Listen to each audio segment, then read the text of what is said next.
California está sucediendo algo poderoso. Cuando en Peniel se abren las puertas, venimos con mucho gozo. Es que sabemos que cara a cara conoceremos a nuestro Dios.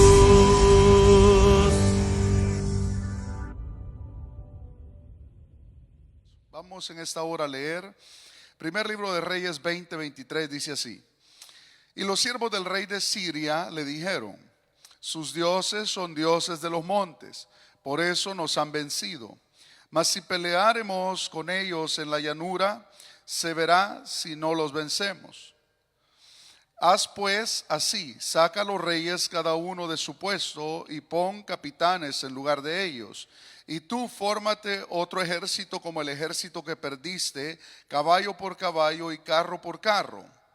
Luego pelearemos con ellos en campo raso y veremos si no los venceremos. Y él les dio oído y lo hizo así. Pasado un año, Ben-Hadad pasó revista al ejército de los sirios y vino a Afec para pelear contra Israel.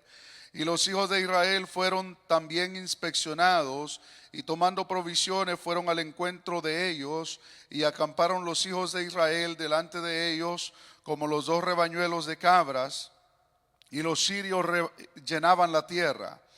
Vino entonces el varón de Dios al rey de Israel y le habló diciendo: así dice Jehová, todos juntos, por cuanto los sirios han dicho: Jehová es Dios de los montes y no Dios de los valles, yo entregaré toda esta gran multitud en tu mano para que conozcáis. Gloria a Dios. Oramos. Padre, en esta hora te damos gracias por todo lo que se ha hecho, y en esta hora bendice a tu pueblo a través de tu palabra, Señor. En tus manos yo pongo este tiempo. Habla la necesidad de cada uno. En el nombre de Jesús. Amén y amén. Gloria al Señor.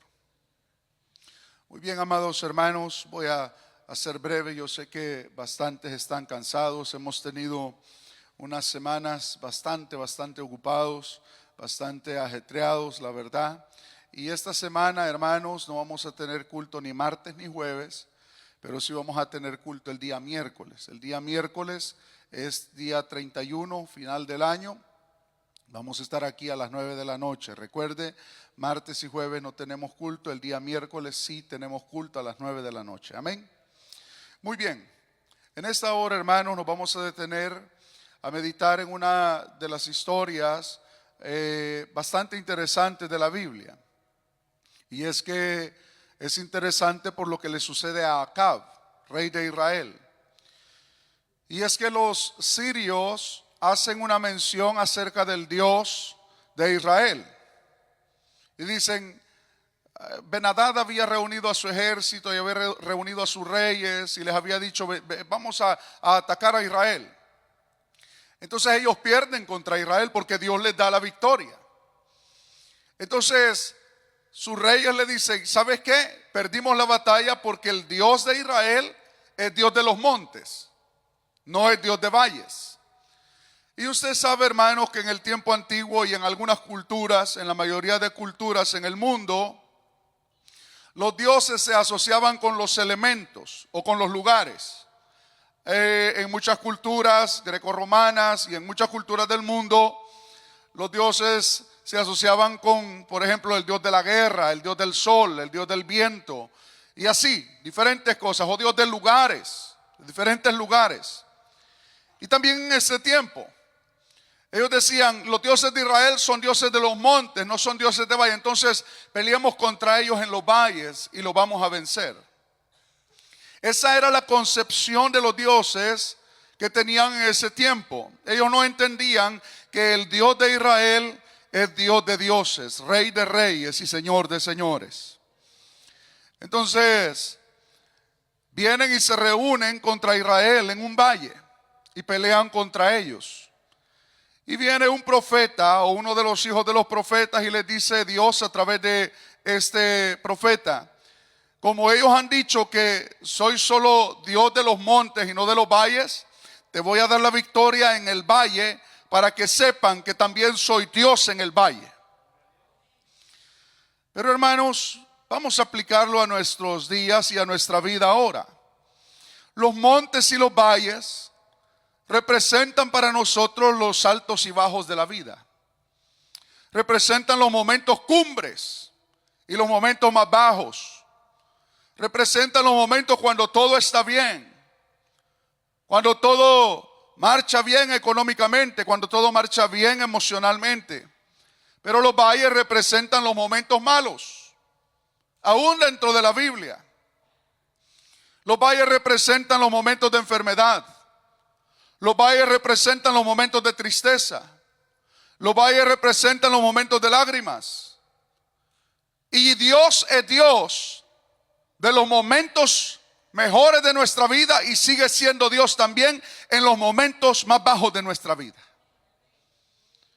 Y Dios a veces nos permite pasar en los momentos más bajos de nuestra vida para mostrarnos también su poder.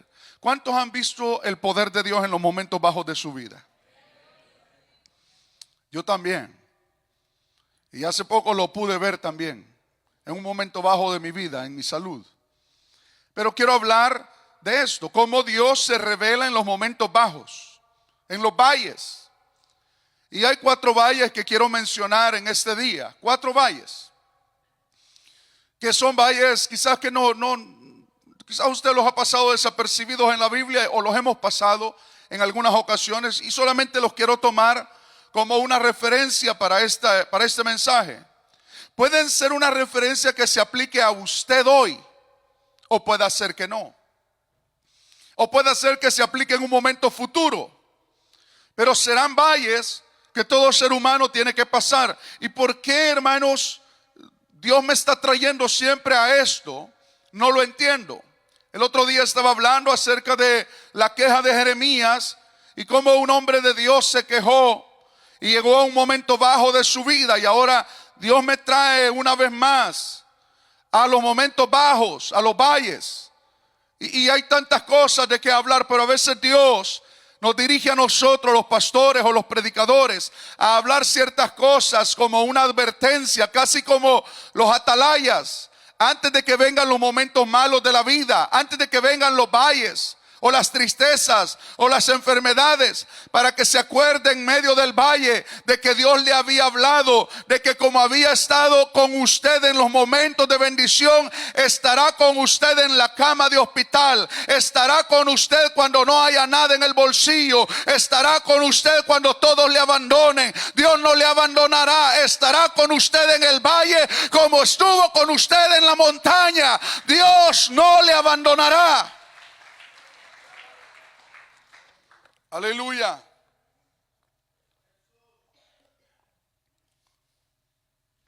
No hay valle que usted no pase donde Dios no esté. No hay momento difícil que usted no pase donde Dios no esté. Dios está ahí también. Usted se puede sentir muy lejos de Dios, pero Dios está cerca de usted. A veces los sentimientos de nosotros no tienen nada que ver con la persona de Dios. Y esto está revelado en la Biblia. A veces el ser humano percibe a Dios dependiendo de sus sentimientos. Y como a veces nos sentimos tristes, pensamos de que Dios está lejos. Y como a veces oramos y nos sentimos como otras oraciones, pensamos de que Dios no está ahí. Pero Dios nos oye siempre. A veces sentimos escalofríos. A veces lloramos, nos conmovemos y a veces nos sentimos áridos, nos sentimos secos cuando oramos. Pero no es que Dios oyó más aquella oración y esta no la oyó. Dios oye todas las oraciones. Nuestros sentimientos son los que cambian, varían. Dios no. Le voy a explicar algo. Dios no nos ama más hoy que ayer, nos sigue amando igual. Y esto es impresionante. Antes de que usted lo conociera, Dios ya le amaba. Y antes de que usted conociera al Señor, ¿dónde estaba? ¿Dónde estaba? ¿En el bar? ¿En el baile? ¿Dónde estaba? Pedro dice, cosas de las cuales os avergonzáis. Y Dios ya le amaba, porque su amor es el que le tiene aquí sentado en este día. Entonces, si Dios le amaba cuando usted estaba sentado en la barra, ¿cómo no le va a amar ahora que está sentado en la silla de un templo adorando su nombre? Dios le ama.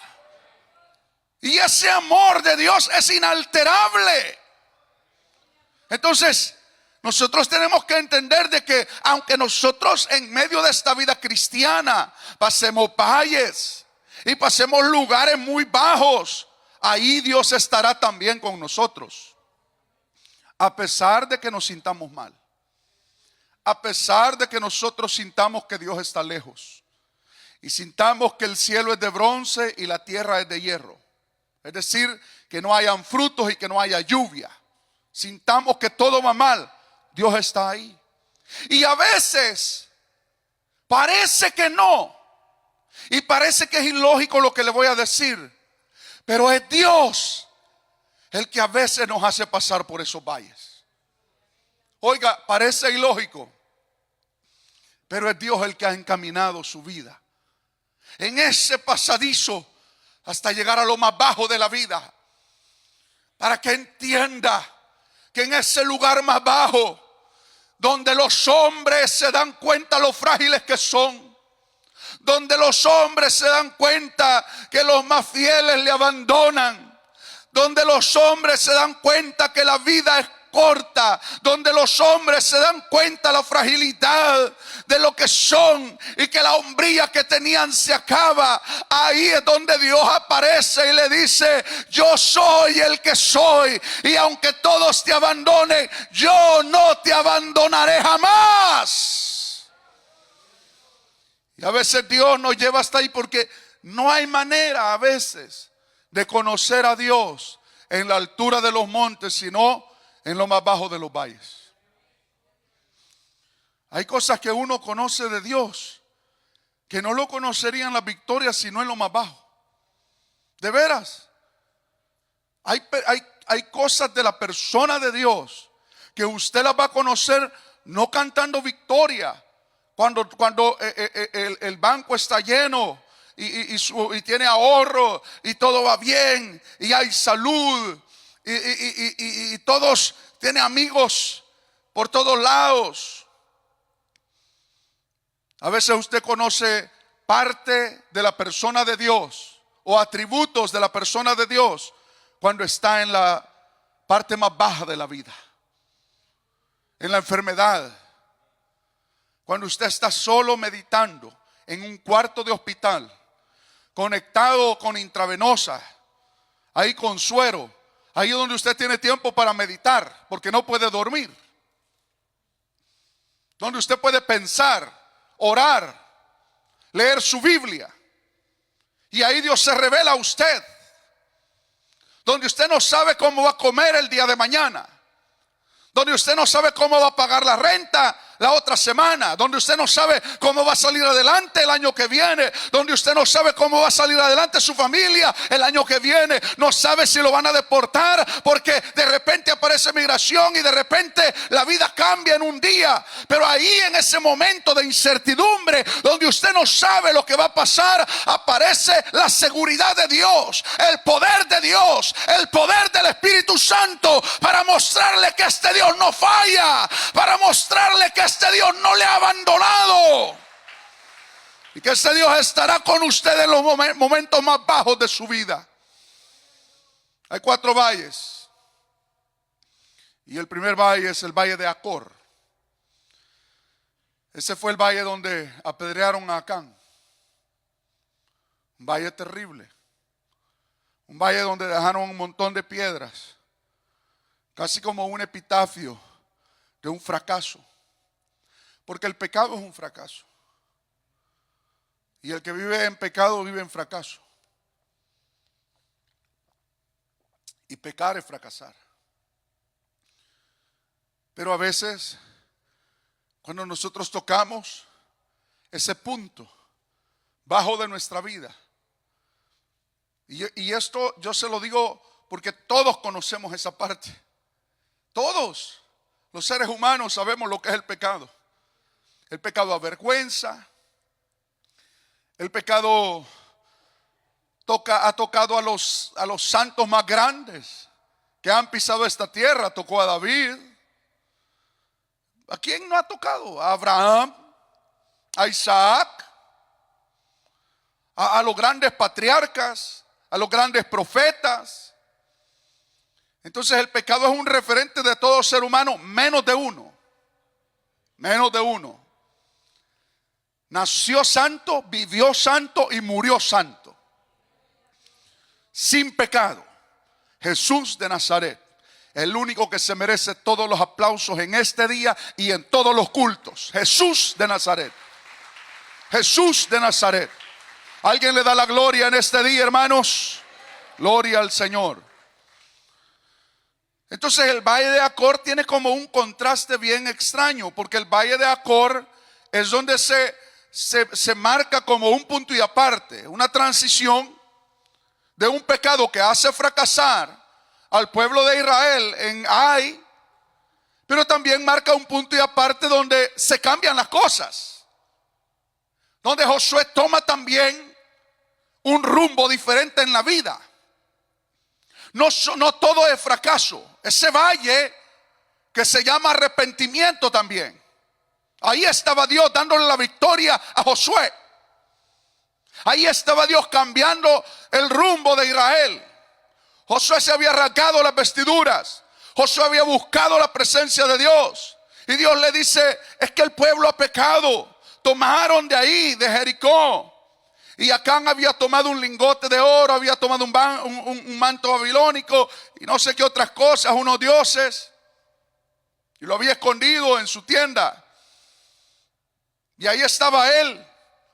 Es decir, ese valle representa eso, un fracaso, pero también representa una victoria para Josué. No todo es fracaso. Y yo quiero que usted entienda esto en la vida, hermano. Que aunque usted caiga en lo más bajo y pueda llamarse pecado, no se quede tirado. Levántese. Mientras usted tenga aire y oxígeno en los pulmones, hay tiempo para arrepentirse, enmendar las cosas, arreglar las cosas con Dios y lavarse en la sangre del Cordero y comenzar de nuevo en el rumbo correcto. Hay tiempo.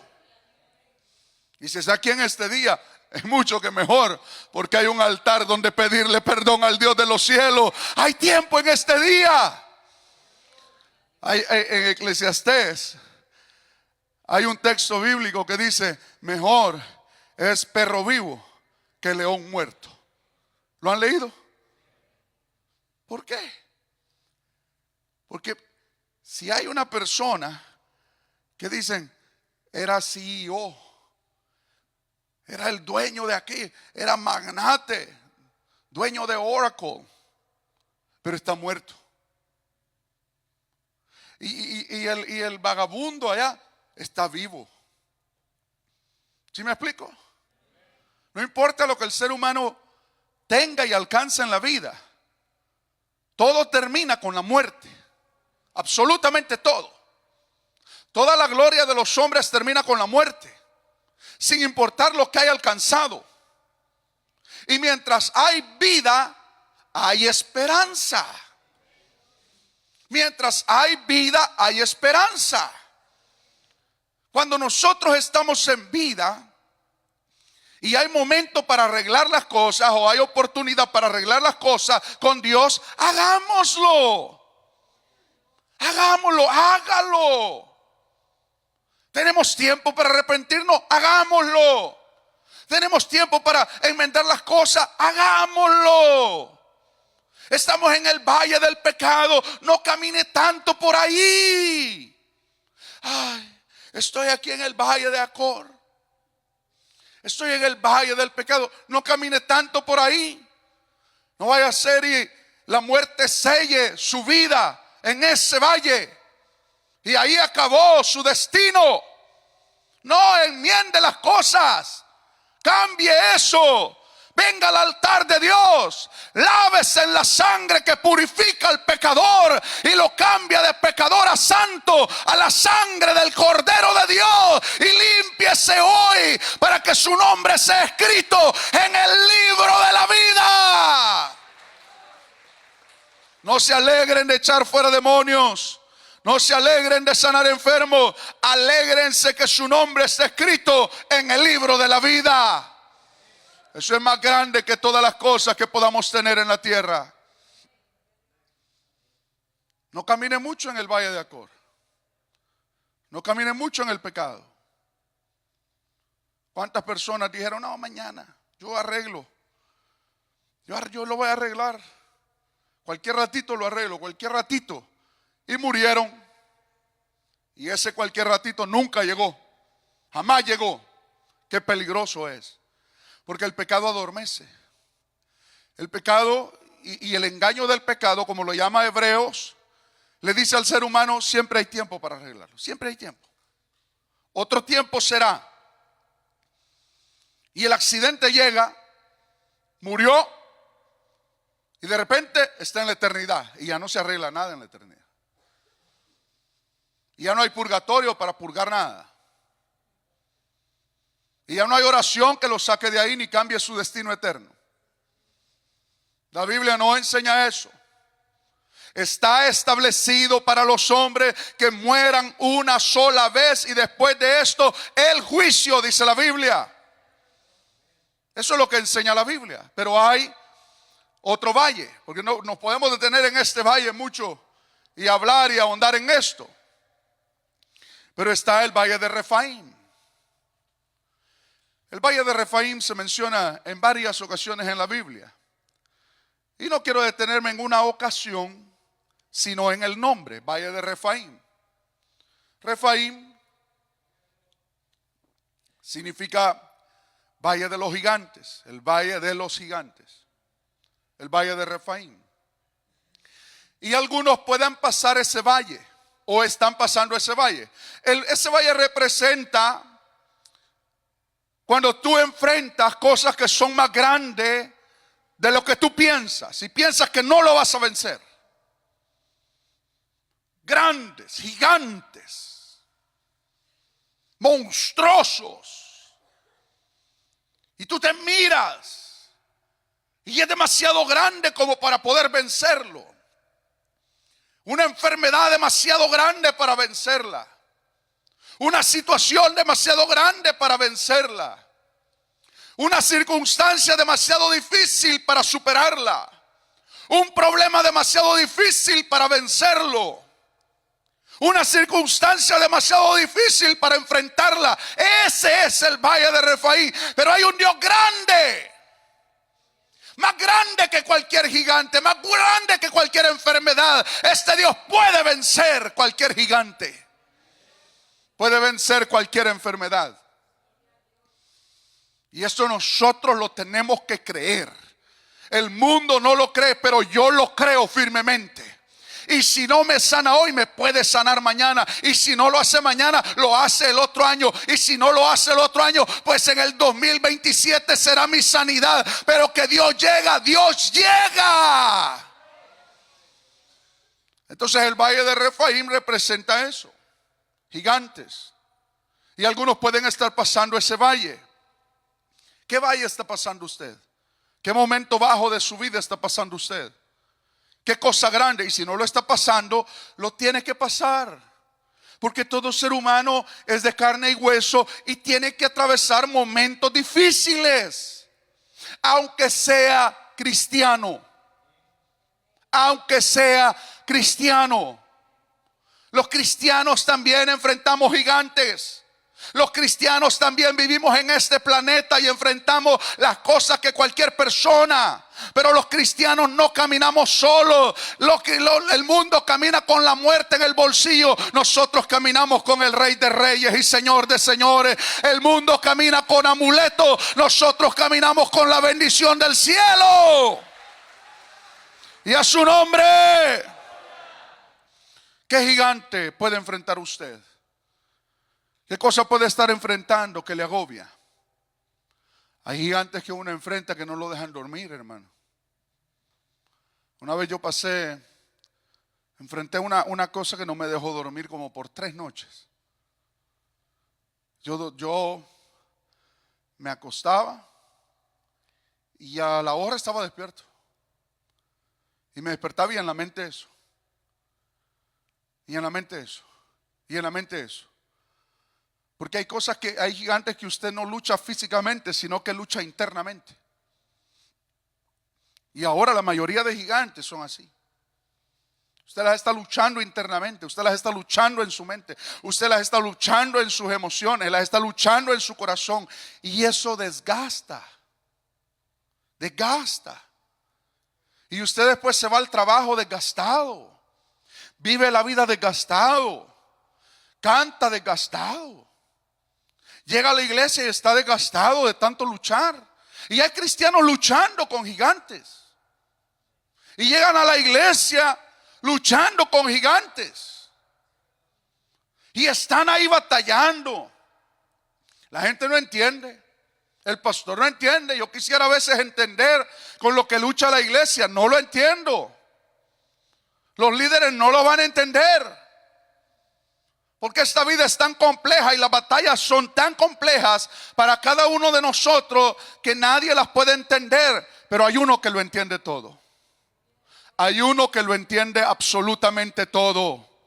Hay uno que entiende el dolor, las lágrimas. Hay uno que entiende la impotencia. Hay uno que entiende cuando usted siente que no puede hacer nada. Hay uno que entiende cuando usted quiere pero no puede. Hay uno que entiende esa impotencia de querer solucionar pero no poder solucionar. Sentirse de manos atadas. Sentirse que usted no puede hacer las cosas. Pero este Dios que sabe y conoce es el único que tiene la solución en sus manos. Confía en Dios, que Dios le va a ayudar. Oiga lo que le digo, anote el día y la hora. Dios le puede ayudar, amada iglesia.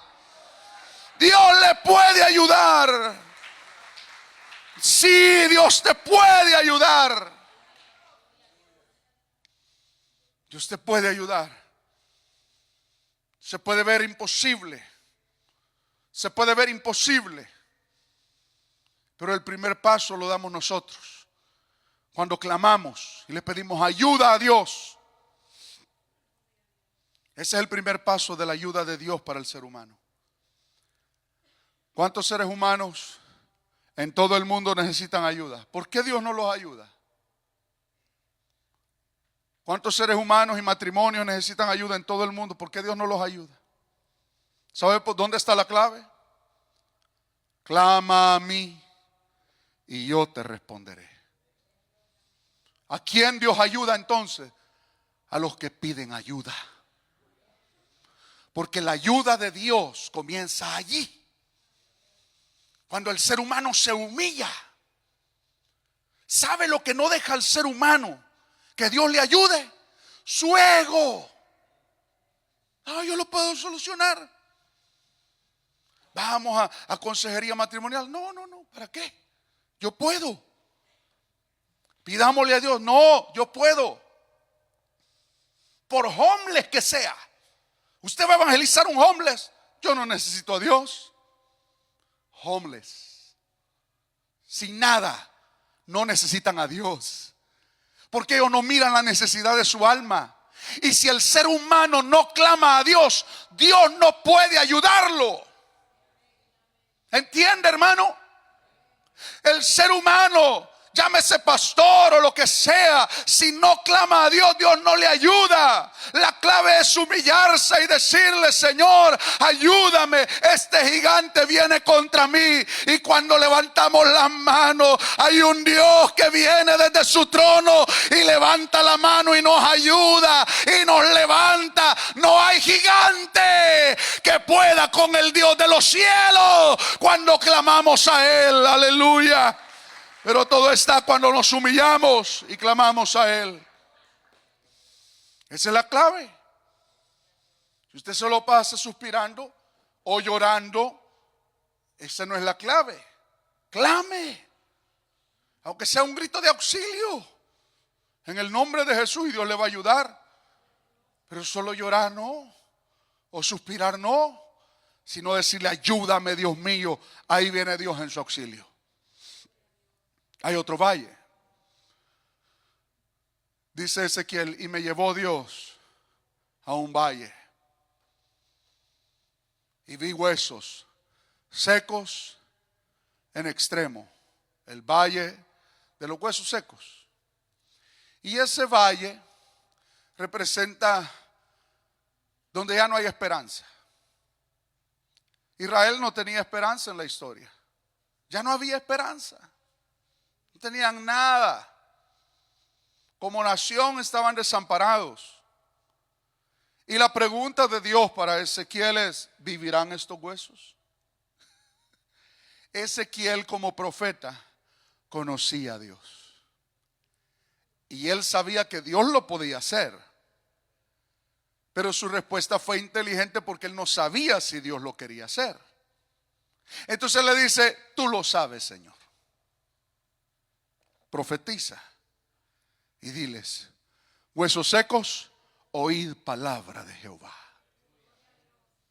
Y cuando aquellos huesos oyeron, los huesos empezaron a temblar. ¿Usted se imagina la visión y la escena? Y empezaron a temblar y se unieron cada hueso con su hueso. Y se pusieron de pie los esqueletos. ¡Qué visión esa! ¡Wow! Y le dice Dios la segunda parte: diles, hago subir carne sobre ustedes y los lleno de tendones. Y les profetiza otra vez. Donde no hay esperanza, Dios pone esperanza. Donde ya no hay nada, Dios hace que haya algo. Y la Biblia dice: a la estéril Dios la hace madre de muchos hijos. Y al perdido Dios lo rescata. Y al que va para el infierno le cambia el camino y hace que vaya para el cielo. Donde no hay esperanza, Dios hace que haya esperanza. Ese es Dios.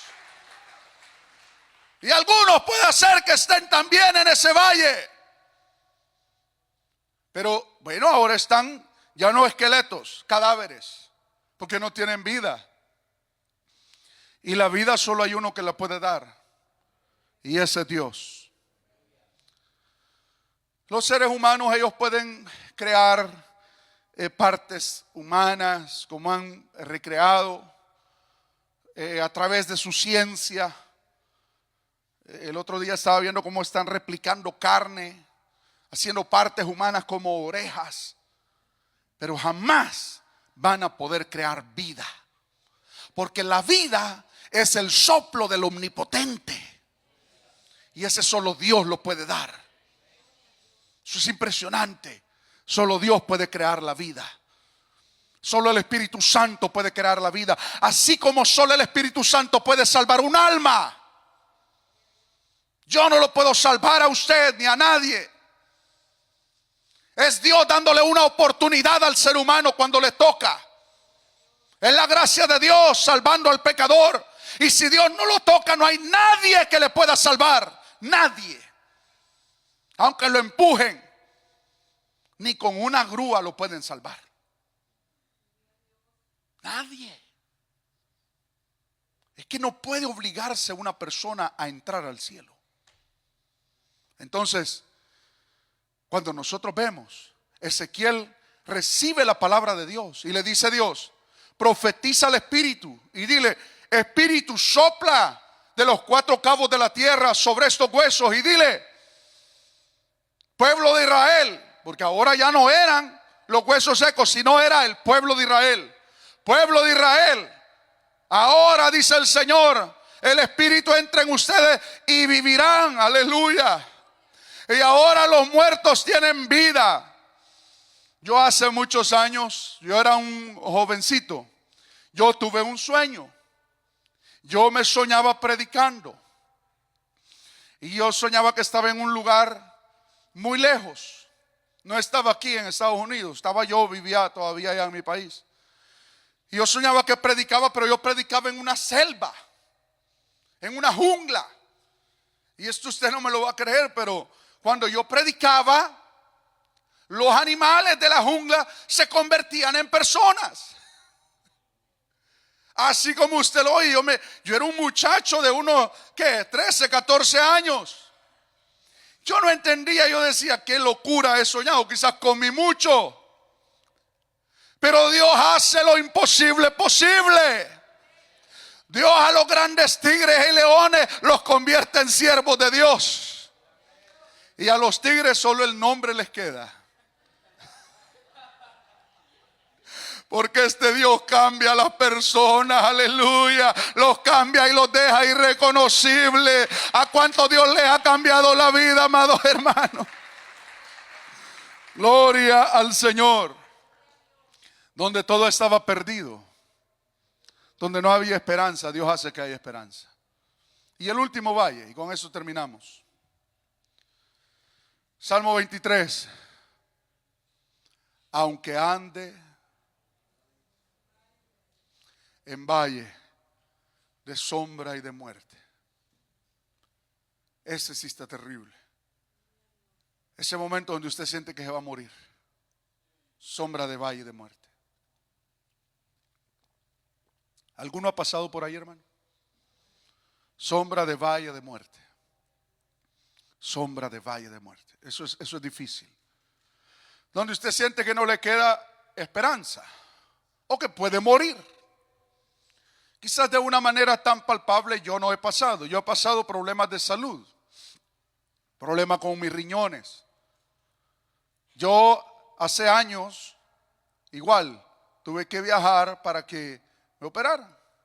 Yo predicaba con dolor en los riñones. Ese es uno de los dolores más terribles que yo he sentido. Y aquí uno va al hospital y Tylenol no le dan.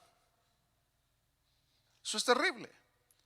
Entonces, yo padecía de esos ataques de cólicos y me tuvieron que extraer, ¿verdad?, esos cálculos. Y lo último, ¿no?, la operación que me hicieron. Yo no sabía lo grave que yo estaba hasta que de repente yo no podía respirar y pasé por años no pudiendo respirar por mi nariz. No sé cuántos años, quizás unos 5, no sé, unos 5 o 6 años. Y de repente yo empezaba a sangrar, de la nada. Estaba acostado, empezaba a sangrar. Me sonaba, empezaba a sangrar. Y entonces Ana me dice, no, mejor anda y revísate allá en El Salvador. Y entonces fui y me operaron. Entonces cuando me operan me dice la doctora, bueno, le encontramos ahí unos tumores. Y yo, vaya, qué sorpresa. Lo que hablaba el hermano Jaime. Cosas que usted no sabe. Cosas de las cuales Dios nos guarda que nosotros no sabemos. Quizás me iba a morir y no lo supe y sigo aquí. Pero ese no solo soy yo, también es usted. Accidentes de los que no sabemos, enfermedades de las que Dios le ha guardado, momentos de muerte de las que Dios le ha guardado. Quizás estuviéramos enterrados, pero tenemos vida. Hemos pasado por valle de sombra de muerte, pero dice, pero tú estarás conmigo, tu vara y tu cayado me infundirán aliento. No estamos solos en los valles de muerte. Dios está con nosotros. Dios no es Dios solo de los momentos altos, también es Dios de valles. Dios de momentos difíciles. Y usted puede pasar estos valles también. Ojalá que se los haya grabado. Ojalá que usted los haya memorizado, porque en algún momento de la vida le puede tocar pasar por uno de ellos. Y tendrá que acordarse, porque sus sentimientos lo van a traicionar y sus sentimientos le van a decir que Dios no está ahí, pero Dios sí estará ahí. Sus sentimientos le van a decir que no, y el diablo junto con sus sentimientos se unirán para decirle que Dios no está. Pero recuerde que su palabra, la palabra de Dios, no miente. Y si Dios le dice que Él es fiel, es porque Dios es fiel. Y si le dice que no le va a desamparar, es porque no le va a desamparar. Y que todos le van a desamparar y le van a traicionar, pero Él no le va a traicionar. Este Dios que yo tengo es fiel, y en los valles es donde más brillará la fidelidad de Dios. Póngase de pie, por favor.